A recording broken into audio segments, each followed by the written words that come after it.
no conhecimento dele se limita, pelo menos para o judiciário, a um conhecimento jurídico.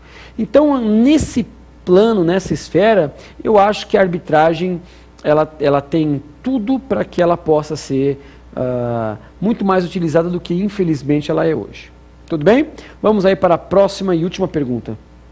Professor Renato, por que é tão difícil desafogar o judiciário? Essa é a pergunta mais formulada por todas as pessoas em todos os níveis e esferas. Por que o judiciário demora tanto? Eu seria pretensioso demais se eu achasse que existe uma situação só. Existe, evidentemente, uma série de discussões sobre esse assunto, mas assim como, por exemplo, o trânsito de grandes cidades só pode ser diminuído com uma atividade multidisciplinar. Há uma série de questões. Elas passam desde o aumento de funcionários, juízes, promotores, advogados, cartorários, auxiliares da justiça, até uma segunda situação, que é tentar fazer com que os juízes julguem de acordo com os seus precedentes. Eu acho que isso é uma opinião minha, é uma das situações que nós mais temos que nos preocupar hoje. Porque existe uma discussão se o juiz tem liberdade ampla, plena e restrita para julgar. Eu não vou entrar aqui no mérito se isso é válido ou se isso não é válido. Mas nós partíamos de uma situação, o Brasil adota a escola do civil law, que é o direito anglo-saxão, canônico romano. Ou seja, o Brasil sempre adotou um sistema de que o juiz poderia pegar, por exemplo, 4 causas no mesmo dia e julgá-las de maneira diferente. Ah, mas isso é bom, porque o juiz julga cada caso como se fosse um caso. Só que um juiz, quando, na verdade, não julga de acordo com os precedentes, inclusive precedentes superiores, ele está desrespeitando a jurisdição. Porque se um órgão superior decide, não estou pedindo uma cega obediência do magistrado, mas é importante que que se possa manter uma uniformidade nas decisões. Então é fundamental que o Brasil tenha um pouco dessa característica que o common law tem, que é a força vinculativa dos precedentes. Como é que se pode imaginar hoje que servidores públicos, por exemplo, compareçam ao judiciário, não em litisconsórcio, mas os servidores vamos imaginar que os servidores públicos de determinada entidade tenham um benefício por direito legal, a lei estabelece um benefício nos seus vencimentos. O Estado não repassa, e eles vão ao judiciário.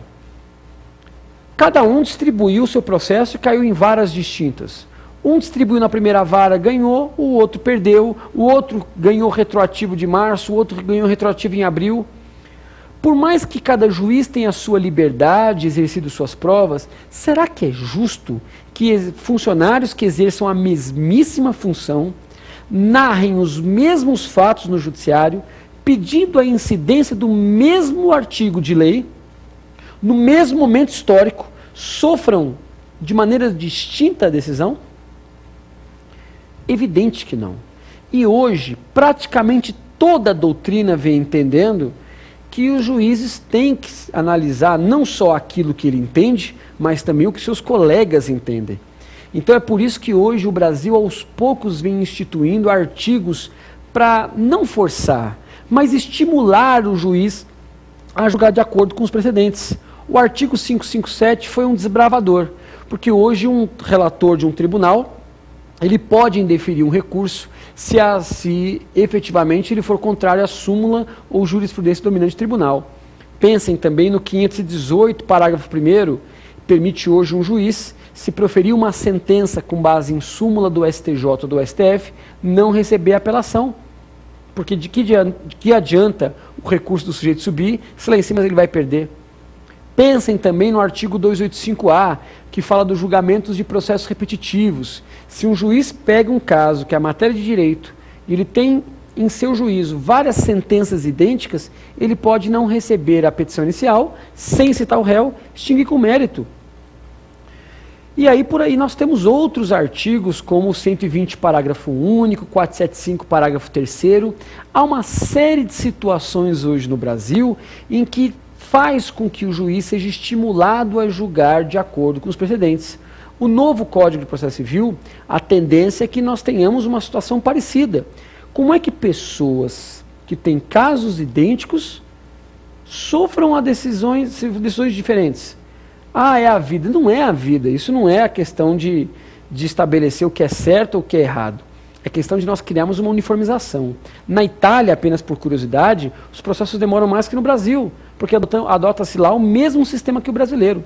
Então o problema não é o país, não é a questão terceiro mundo, primeiro mundo. O problema efetivo, na minha opinião, é que nós temos que mudar um pouco o nosso paradigma, mudar um pouco nossa ótica. Ou seja, nós temos que seguir a lei, nós temos que seguir a convicção, o juiz não vai ficar tolhido disso, mas é importante que se crie mecanismos para estimular os juízes a julgar de acordo com os precedentes judiciais. Tudo bem? Meus amigos, foi um prazer responder esse segundo bloco para vocês, as perguntas. Vocês perceberam que, na verdade, esse segundo bloco foi um segundo bloco que nós desenvolvemos algumas questões mais acadêmicas, mas igualmente importantes para que a gente possa enfrentar isso no dia a dia. E eu espero vocês agora no terceiro bloco, X da questão. Obrigado.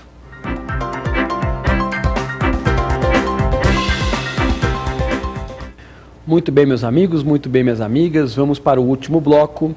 X da questão. E como eu disse para vocês no primeiro bloco, eventualmente nós vamos inserir algumas matérias nos blocos subsequentes, como pergunte ao professor e X da questão, em virtude do espaço que nós temos entre os blocos, para que a gente possa complementar. Então essas duas questões elas vão servir não só para a fixação da matéria, como também para verificar algumas questões novas e importantes.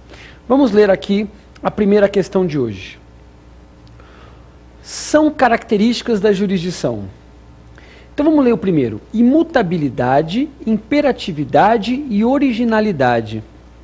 Imutabilidade, como nós já vimos, é uma característica da jurisdição, que é a aptidão para fazer coisa julgada. Vocês bem se lembram que quando eu falei para vocês, no começo do nosso programa, quando vocês ouvirem características da jurisdição sem contencioso e sem voluntário, sem explicitar qual é, certamente nós estamos falando do quê? De contencioso. Então, imutabilidade é uma característica da contenciosa, mas não é da voluntária. Então, imutabilidade é característica da jurisdição, imperatividade é característica da jurisdição, mas a originalidade parece critério de escola de samba. Tá? Então, parece característica. Originalidade, tom maior, 10... Tá? Então, claro que você não pode usar expressão originalidade, evidente que não. Tá? Vamos lá. B, juiz natural. Juiz natural, evidentemente, é uma característica. Tem uma repetição de juiz natural, porque na verdade isso não é um erro meu, isso é um erro do problema, e originalidade, que evidentemente não é. Só explicando para vocês, o que vem a ser juiz natural? Juiz natural é o juiz previamente investido no cargo. Juiz natural é o juiz previamente investido no cargo. No Brasil são vedados os tribunais de exceção. Deixa eu explicar isso para vocês melhor. Quando você vai julgar uma causa, você não pode criar um juiz ou designar um juiz para julgar. Efetivamente você vai por regras de competência e dependendo da situação, um sorteio entre os juízes para verificar quem é o juiz prevento, que vai julgar uma causa. Eu uso até um exemplo em aula que eu falo assim, o caso dos Nardoni, não estou emitindo nenhum juízo de valor, mas o caso dos Nardoni que foi um caso de grande notoriedade. Eu não posso designar um juiz que é especialista nesse tipo de crime para poder julgar essa questão. O crime ocorreu em São Paulo, então vai ter que ocorrer em São Paulo. Dentro de São Paulo existem os foros regionais, e o Foro de Santana foi escolhido. E dentro do Foro de Santana existe, aí eu estou chutando, eu realmente não sei, 3 juízes, 3 tribunais de júri, escolheu um efetivo ali, o primeiro, e o juiz dali teve que julgar. Então o juiz natural é o juiz previamente investido no cargo. No Brasil é vedado tribunal de exceção. O que é tribunal de exceção? É o tribunal pós-factum. Por exemplo, uma questão histórica para que vocês entendam. Na Segunda Guerra, foi instituído, logo ao final da Segunda Guerra, o Tribunal de Nuremberg, que ele foi criado justamente para julgar os militares de guerra. Isso no Brasil seria proibido. Tudo bem? Então, a alternativa B também está errada. C, imperatividade é característica da jurisdição. Tribunal de exceção, claro que não é característica, porque justamente o Brasil veda a existência de tribunais de exceções.